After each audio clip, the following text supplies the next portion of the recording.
So each year since 1970, the Division of Natural Resources, Wildlife Resources Section will go around the state and we rate 18 species based on their mass conditions for that year as abundant, scarce, or common. So with West Virginia being over 80% forested, the primary driving force behind most of our population dynamics in the state for our wildlife species are the acorn. What we do is we rate the entire state, and we'll typically do over 200 surveys a year, so at least 4 per county, and we'll come up with a statewide regional index for all 18 of the species. Then we'll also do a regional outlook, looking depending if you're in the mountains or if you're in the southern coalfields or if you're in the northern part of the state. And it's one of our very, very popular publications that people like to look at and look at the statewide mass conditions, seeing if acorns and other food sources are abundant in those areas where they're going to hunt or areas where they may consider to hunt. When I say mass survey, we refer to mast as the food that the wildlife's going to eat, that's going to come off the plants and the trees. Each of those different 18 species are what primarily drives the force of the reproduction and survival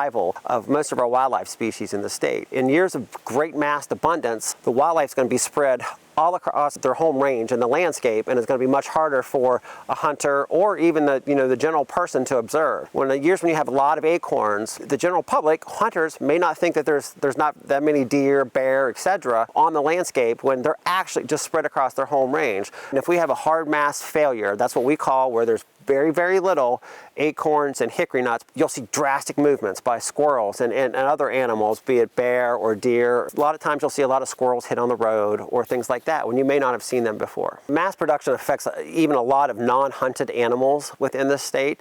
So when you have great mass production, obviously your small rodent populations or even some of your bird species are going to go much higher based off of that food availability. So each year, right around October the 1st, our mass survey will be available on our WVDNR website, and it'll be underneath hunting, and it typically has, like for this year, we'll have 2020 mass survey and hunting outlook, where we'll predict the hunting seasons for around the state based off of those mass conditions. And we also factor in hunting regulations and previous mass conditions, because what happened the previous year will affect this year. So if we had very good mass conditions last year, that will affect the squirrel population this year. That will affect the wild boar population in the southern part of the state.